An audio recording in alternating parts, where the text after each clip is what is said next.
but this is from Michael Cohn. He won't lose a job over this.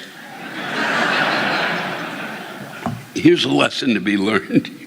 Here's my rant, Lewis.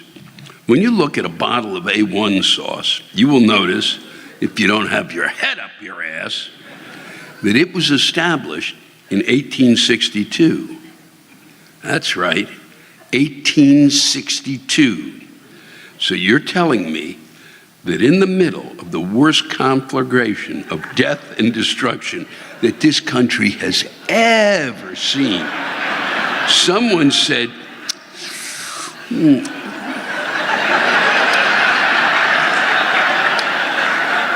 what we need is a good steak sauce. Really?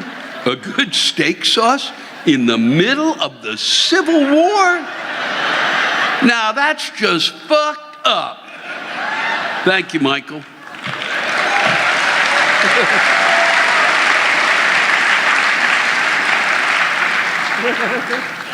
God, I get a kick out of that one.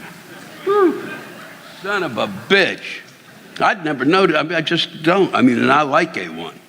My friend Kathleen Madigan just douses it from time to time. So,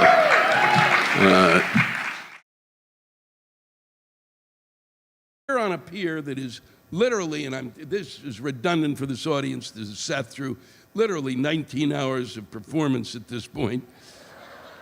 Boats come in, not far away, right next to the fucking pier. If I could move the cameras, I'd show you. People sitting to the far left of me, and the stage left, could actually stand up and spit on the boat.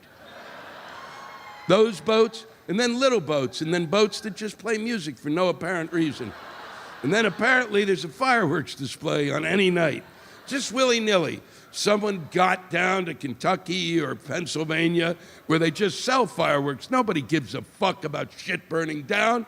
And they bought them, and every night somebody up here in Portland goes, fuck it, it's summer. I'm gonna blow shit up.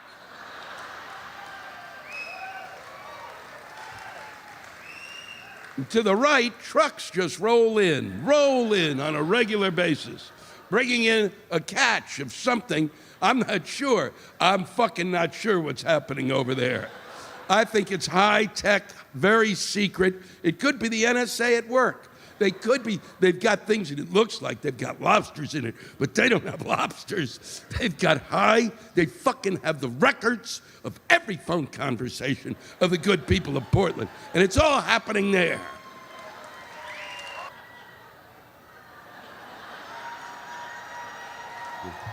We're bidding aloha. The boat's trying to get on TV. We're bidding aloha. There's no driver, and there are only 2 people going back to the island, and 5 in the back. Yes, sirree. It's the 4 seasons. Oh, man. The question I've been asked over and over during the past year is now that President Bush has left office, what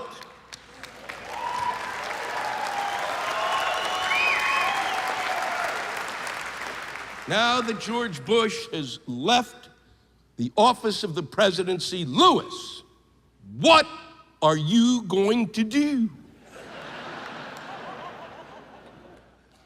And I've said every time, I guess I just won't be funny anymore. I certainly miss him. He did make my life easy. Basically, I would just come out in any city, read what he said that day, and go on my merry way. It's amazing. What kind of a fucking stupid question is that? Like somehow, because George Bush left office, stupidity fled the country. When it comes to idiots, our country's like whack-a-mole. You get rid of one and 3 more will pop up. They're asking me this question, and meanwhile, the new president picked a Secretary of the Treasury who didn't do his taxes. What am I going to do? I do think there are two important lessons that can be learned from his presidency. First, if you find yourself in a voting booth and you're looking at two names and you're thinking to yourself, gee, I'd really like to hang out with this guy. Boy, would he be fun to drink with. You vote for the other person.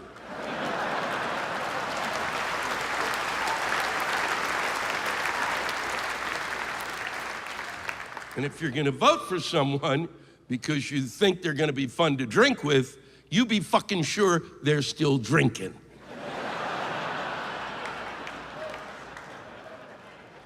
Now, secondly, I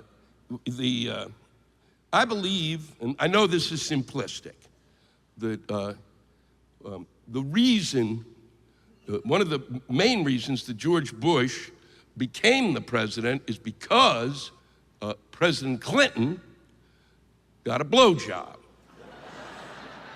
And this upset a lot of people who didn't get one.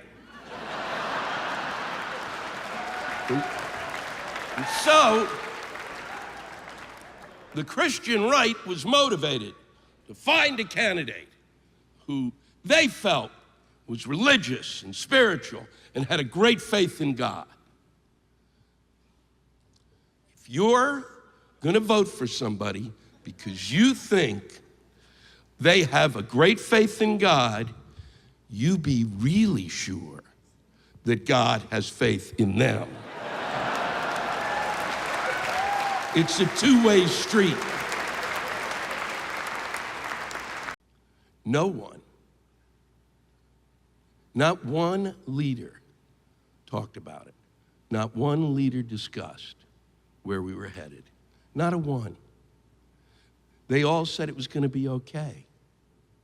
All I heard for the course of the campaign was that everything was going to be all right because capitalism is the most wonderful economic system ever developed because it was developed by God himself for us.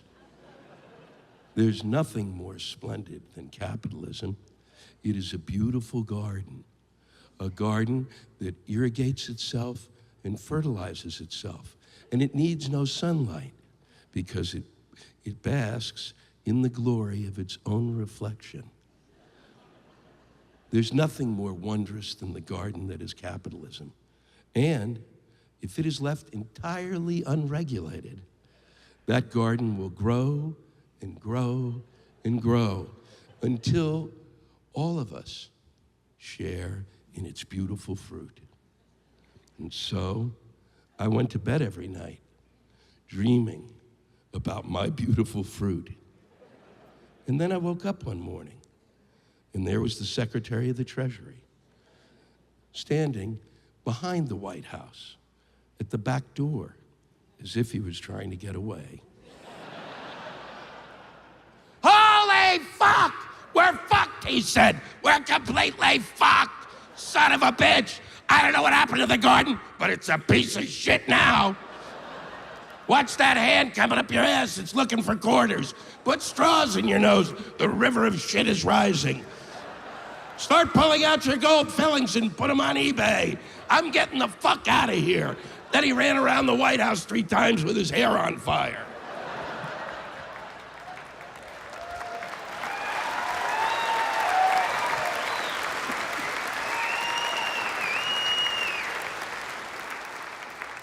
And all I wondered was what happened that night. I guess he was sitting in front of his computer, finishing his last online math course from Phoenix University.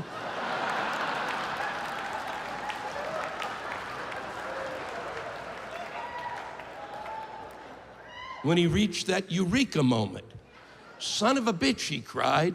60 isn't 40.